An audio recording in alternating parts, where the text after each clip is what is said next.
Ekenekwa gị Igbo ndị ọma na-ege m ntị, biko ebe ọ bụ ị na-enweta vidiyo na ebe ọ bụ ị nọ na vidiyo, biko enwere sọsọ ihe nchọrọ sọsọ obere ihe ukwu ka m chọrọ ikwu regarding nwanne anyị nwoke bụ Jpac. Biko Mr. Jpac, Your Royal Highness Ebu Chairman, biko cease fire. Onwe ha bụ gịnị? Cease fire. Ana m asị gị cease fire n'ụdị n'ihe na-ekwu na-ewute m, no, nara enwute m, because na gịnị men enwere ndị nwere anya ime mmụọ that can foresee and foretold the future. We may not look like it, but onwe ihe bụ eziokwu kwụ ọtọ ka mma agwadebe gị. Cease fire. Because na gịnị men, so one of the main thing na-ewute Chukwu n'ụwa nke anụ apụta bụ gịnị men, bụ a na-ekpokọ a na-aghasa aghasa. That is one of the most painful thing ọ bụ na mma agwa gị sị gị na that's one of the thing na-ewute Chukwu. A na-ekpokọ a na-aghasa aghasa. Cease fire. Ịbụ somebody na ha like igwu okwu, ịbụ somebody na like imogo. One thing about me is that na enwe onye ọbụla regard at somebody regard in hold to a high esteem, ọ na-adị hard ifu na onye ahụ mejọrọ m, and ọ na-adịkwa na hard ifu na mụ na onye ahụ pụta bebe menwe exchange of words, because na gịnị me nwa mmaala ihe na full nakedness mpịa kpuchie ya. The wise son covers the nakedness of the father. Ọ bụrụ maka gịnị, biko ị na-apụzi out of gear. Ị na-apụzi out of gear. Ever since on post him, ever since Pastor Jerry Eze, on nwere ihe ime na that post. Ikwulu okwu maka Jerry Eze na ihe ide si Pastor Jerry Eze top YouTube earning in Nigeria with 4 billion naira revenue without fasting. Congratulations, Sha, but make we tell our members the truth that fasting does not bring money. It only brings us on a good money. Fasting, well, you may not really see fasting na alone. Go and ask anybody along a very true Christian, a born again Christian that encounter God. Even when Saul encounter Christ, Mechabolo Paul, Bible Mekagota again, Saul was in a state of fasting and praying. And when the servant of God in that church, Abubata Saul, all the whole Christian in that era, they were getting into fasting and prayer. Mgbe Paul bata in their midst, the man jiwe se hamba una abonoso no nya no fule eba kita ma ginu abozi Saul no kwano Paul ko obo. Enwe some people oya abuna, you dare not talk about them. You dare not even any ekwu this 7 billion naira imakwa ego on YouTube and Nisi Jerry Eze on his own. Ego neka YouTube place in an advert. Ego neka hanwete. Because one thing about this revenue na afona, YouTube yenyege 1 million naira, for example. YouTube make na 5 million naira or 3 million naira nisigi. You know, into monetization, you may not see the back end of it, man. Only no na back end of something. Like a website. Ona no website or abun create now. Ma bagen kiti na afu everything na log in, all the whole site, all the whole any but I will choose to ignore because no basarum.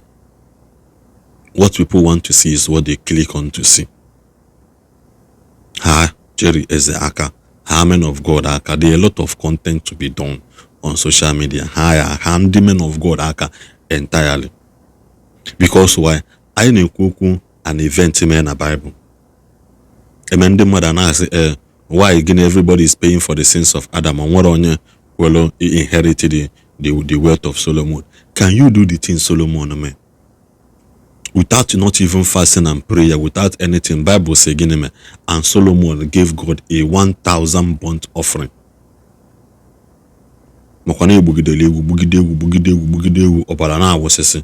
Bible make I got an again. Na yime abana Chukwu we bia we gini Solomon, what do you want? Solomon kwe hocho. in that era agwa sị na nwere ndị na-eme fasting and prayer, agwa sị na nwere ndị na-ebu ọnụ, agwa sị na nwere ndị na-akụ nsị na aja. So many of them no.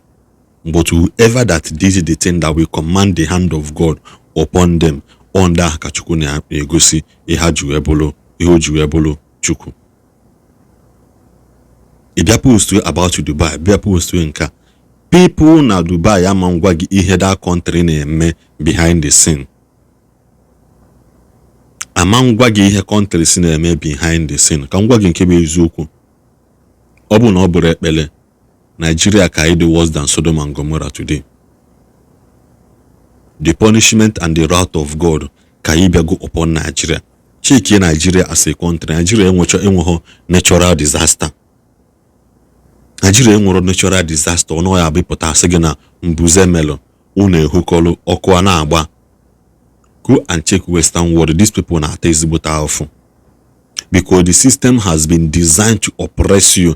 The system has been designed for you not to have your time with your God. Also kwa ya bụrụ na mmụọ ka ị na-efe. Also kwa ya bụrụ na alụsị ka ị na-efe n'obodo oyibo. The system has been designed to work against you, whether you like it or not. The system has been designed to work against you. America bidoro ihe ha mee mkpamkpani na akpa to the extent that their slogan in their territory beginning, in God we trust, not in Arobinago, not in Alusi. Why is it that now everybody will rise kata? They will talk against church, they will talk against Christianity, they will talk against God, they will talk against men of God. Because now gini me sisi chala achaka mwazi na mokute. My brother, cease fire. Cease fire. Because now gini me icholo ibu a Christian, be a Christian in truth and in spirit. This is not I am a Christian, but yenda no one me. I'm a Christian mananka. Let your life be of a good example. Let your life correct that missing link ndi mother na like in Christendom.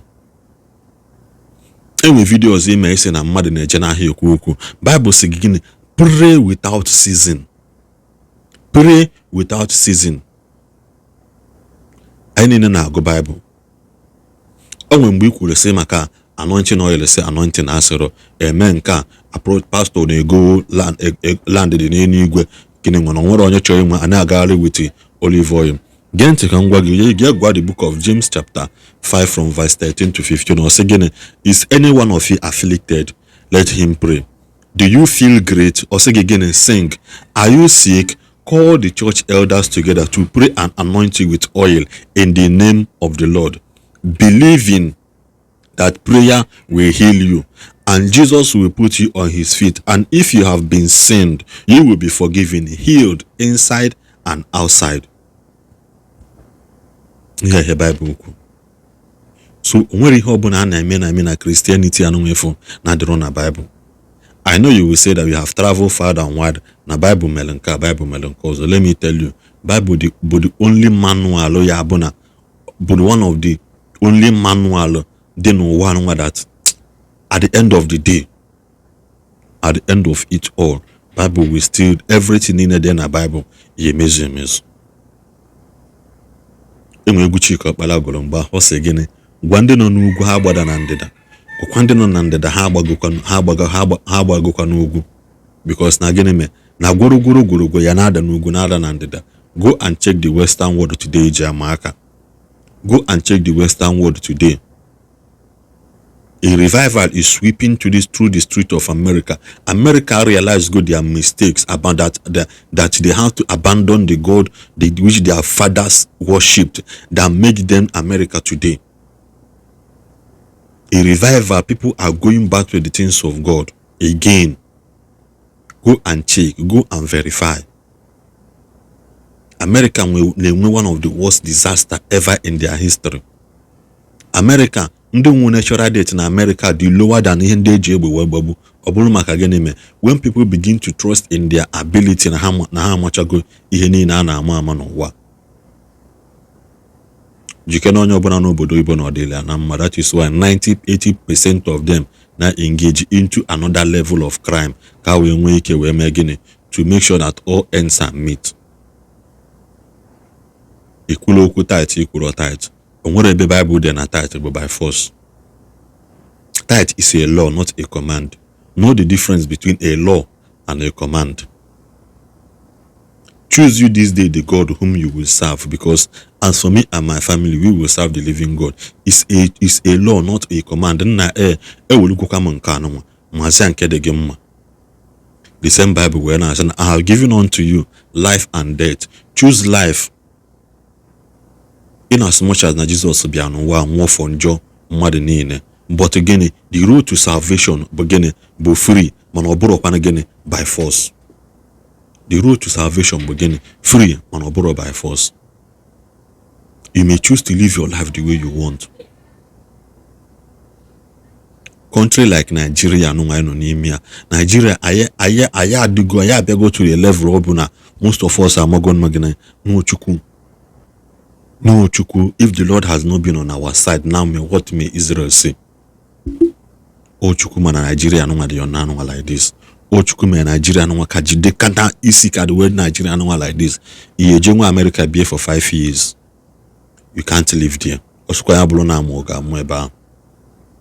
Sometimes you take your full may research about some of the underground thing naga no bodo Igbo.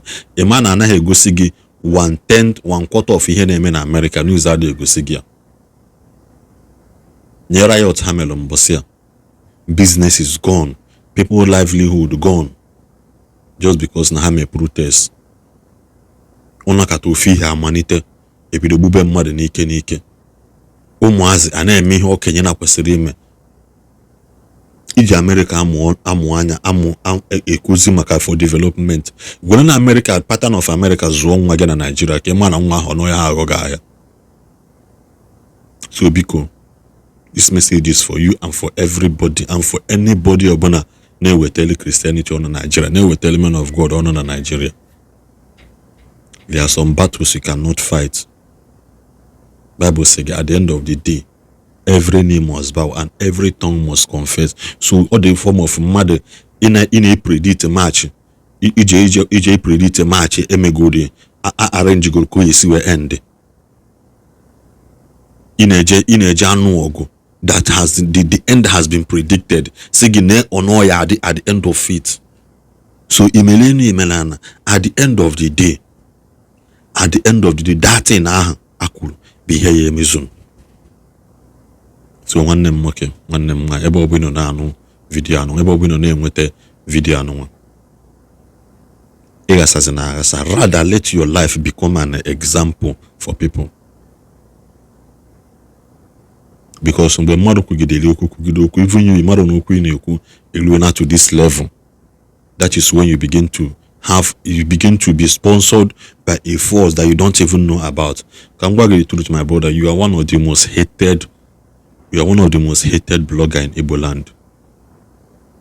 You are one of the most hated blogger in Igbo Land. I will tell you this for free. Ebe ndị mmadụ mụrụ ga-amụ maka onye nyenyele gị aka nwụrụ. Let me tell us, buru onwe gị isi. People will still laugh at you. People will still judge you. Say na mmụ iji egbu ya dọrọ nkọ. Is it not a high time you will onwe gị dos no tufue, wele onwe gị zo, wele onwe gị mind your business? Because as it stands now, to tell you the truth, even Ndi Okanwana doesn't trust you. No man is an island. A tree can never make a forest. A tree can never and will never make a forest. When I see my video the last time, if I know, a betrayer is the worst name anybody can call a human being, because not everybody will have the chance to rewrite his wrong from Saul to Paul and still have a witness. Not everybody will have that kind of opportunity. Not everybody can have that kind of opportunity again. Because onwe ihe anyị eme ụwa nwa nọ n'ime eketa nwa ọ bụrụ ndị kwulu mgbe imelụ nke ọjọọ ya na-anọkwa ekwu mgbe ike imelụ nke ọma. Enwe ndị bụ na their work is to promote bad news. Enwe ndị ji job bụ to promote error. But at this stage, my brother, onye ndị ili ya gbara okirikiri onye ndị iri agbara okirikiri needs to be very very careful. Onye ndị iri agbara okirikiri need to be very very careful. Enwere nwanne anyị nwoke na-eti egwu, achọrọ m ịkpụ ya afa, but ever since obido kwuwe maka church, so his lifestyle went down. He think he's making progress, but he's not making progress. Inwere onye anwụ ime mmụọ je go and check that guy very well na-agụ egwu. Enwere onye ya jiri ya mụọ na Igbo. Mana today what is happening? If you begin to talk about things na kwesịrị ka ebulu, by the way, gee ntị ka ngwa gị, enwe ihe Bible kwu. Bible kwu in 1 Timothy chapter 5 from verse 19 to 21, or say no, do not receive an accusation against an elder except on the basics of 2 or 3 witnesses. Those who continue in sin, except so anybody in Ekumakia, any church or in Ekumakia, where is your witness? Where is the 2 or 3 witnesses that can stand for you, saying that indeed na this people na mehedo to? Indeed na this people na mehedo to, or saying those who continue in sin be rebuked in the presence of all, so that the rest will be fearful of sinning. I solemnly charge you in the presence of God and of Christ Jesus, and of whom his choosing angels, to maintain this principle without bias, doing nothing in a spirit of partiality. So what else do you want? And I leave you people with one story. Enwe one blogger nwona na Igbo. This blogger kpalịla onye ọbụla, kpalie onye ukwu, kpalie onye nta, kpalie onye ukwu, kpalie onye nta. Chọrọ m inye the full expo. Blogger kpalịla onye ukwu, kpalie onye nta.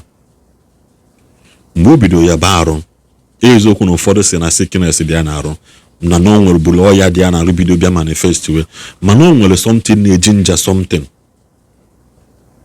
And God said, Abraham, show me can I have a 20 righteous man in this nation, so that I will not destroy it? This blogger paligide mmadụ, paligide. Mana enwere boundary across to the extent of no return again. This blogger paligide onye ukwu, pali onye nta. Mana let me tell you the truth. Onye this blogger pali to the point of no return bụ Dr. Adeboye, David Adeboye, Oyedepo, sorry, Oyedepo nwoke winners, ka ọ pali to the point of no return. Ọ bụrụ ihe niile na-asị ya jebe na nke odumeje, onwecha ndị akpalili. Mana let me tell you something, enwere ndị Chukwu have vowed over their head for you not to touch. This issue of touch not my anointed and do my prophet no harm is a command. Ịmara onye bụ onye. Onwe ihe mbịa ghọta n'ụwa n'ụwa. Ever since nghọtara that, I decide to respect myself. Ọsọkwa ya nya bụrụ onye dibịa, ọsọkwa ya bụrụ onye ụka. Ịmara onye bụ onye. Hapụ onye ka ọ nọlụ ji gosu ya nọlụ, because na gịnị mee onye ọbụla na-ele ahịa fake ma original, because original ha ka onye weje si onye asị lụtalia fake ya. So onye ọbụla na-agwọ dibịa na-agwọ fake ọgwụ, ma ebe onye nweta original ma bụrụ na o mere ogarụ. Ọnụ nwa ka ọ dịkwa n'ụka na pastors nọ, men of God nọ, anaghị emeta ya. It's never in your office to criticize, it's never in your office to correct, and neither is it in your office to judge anybody. Ka isi wee nwee fake paracetamol n'ahịa, ka isi wee nwekwa original one n'ahịa. Emansi maka na school adịrọ mma na ụmụazị na-anwụ na school mere na ụmụazị ga-ama nga akwụkwọ. Emansi maka na ndị mmadụ na-aba na plane nwa accident bụ n'ime mbazi plane today. Emansi maka na okporo ụzọ na-egbu mmadụ na bụ n'ime mmazi travel again. There are things that are foretold. There are things that you should not engage yourself into. Do not fall to the applause of men. Do not fall to the applause of men, because naginime, as it stands now, people may check it in a trap. How we me naga my brother Jpac. People may check it now. Kida put in a trap. Kahame minage. If people can mock you because no somebody nenyelega kano. Somebody you hold to a high level. Mecha baby. People will mock wage. Let me tell you something. people will go extra mile ka ha fụ na ha mechiri ọkụ gị. As you are now, I'm not telling you ime to please everybody. Mana Bible say ka ime gịnị? Be at peace with all men. Osekwa gịnị? Love your neighbor as you love yourself. These two yiri mana ha abụrụ the same thing. Be at peace with all men. Maka gịnị me? Enwere onye nwere inyere gị aka echi ka o wepụta nwesị na okay, mụ na onye a dị eso okwu, let me be at peace with na because mụ na despite the fact we are not doing the same thing, mana anyị na ya na-abụ ofu ihe. So my brother, n'ụlọ okwu m, you may throw away the messenger but never throw away the message, because okwu has been a burden in my heart. Don't cross the boundary of no return. Ọ bụrụ mmadụ niile nwere the grace Matthias nwe, because ever since I begin to look Matthias na study ndụ ya, ọ bụrụ mmadụ niile nwere that kind of grace. Ọ ya abụ ma gịnị? Imejọ inwe grace, imejọ iwu ikwufe inwe grace. Bible mee ka ya ghọta na gịnị mee? Job caused God and die. Nwunye Job gwara ya, nwunye Job gwara Job caused God and die. Job ịma ihe ya agba Chukwu n'ụwa nke anụ nwe nwụọ, kwuo ya ka ị nwa jezuola onwe gị ike. Matthias na-ekwu ihe niile ọ na-ekwu na-agafere everybody na-eme nke ha. Ọ bụrụ ebe mmadụ je cross aka onye ọzọ na-eje across. Nwe bụ mbiri ya bụ ha kwuo ikpe m tata ha nwụrụ. Ịmana fall to that category. Ịmana fall to the category of na Chukwu na-asị gị okay, this day achọrọ m ka nwa m nwoke ka nwa kene ya. Bible say when the sons of God are gathered in heaven, ekwensu wee bịa, God asked him, where are you coming from? O si ya, after voyaging through and through the earth, which means na gịnị ma nwere ebe ekwensu ana ha bafọ. O si ya, have you considered my servant Job? O si ya, if not for the gịnị one for the fence and the protection in your Job, wepụ kene ya ka m nwa ya ka m fụ na ka m gosi gị na onye ya adapụ n'okwukwe. Chukwu na wee nye go ahead about him. Is your life under a trial? Mkono onwe ha bụ Chukwu na anọkata ọsị ka hapụgoro onye aka ndị ilu ya nwa ya mana na ọ ma nwụ. Out of ndị process of ndị ilu ga ahụ enwa gị okwu akpọ gị.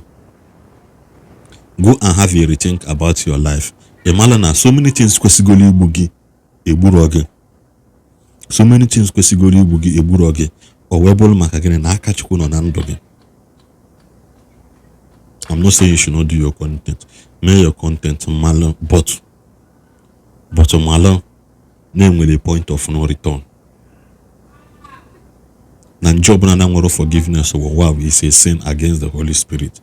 And when they are called today, and when they are work, when they upload picture her today, judgment starts immediately, because na again these people have a personal encounter and a vow unto God. Because na again owu na Jacob amataro onye nna ya bụ n'oge, because na gịnị me na nna ya fegide Chukwu to the extent na gịnị me ebe nna ya nọ wee mel altar ka ọ bịa jebulu okwute dị ebe ahụ wee hili isi with his own time. O wee sị gịnị, and I saw a ladder ascending and descending, but the Lord was in this place and I knew not. So ihe a bụ ebe ọ na-agafewe n'ife na-achụ nta na-eme any other thing na-eme just because of that small ụlọ ahụ bulu okwute ahụ wee hili isi. O wee sị, and I saw angels. It's like a ladder ascending and descending, and God was in this place and I knew not.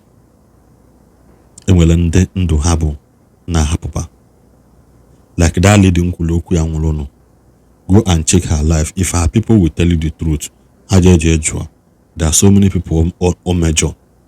That was not her genesis. Her genesis mgbe o bido kpalịba nwoke nwe Winners Church, nwoke nwe Redeem, yana nwoke nwe Salvation Ministry.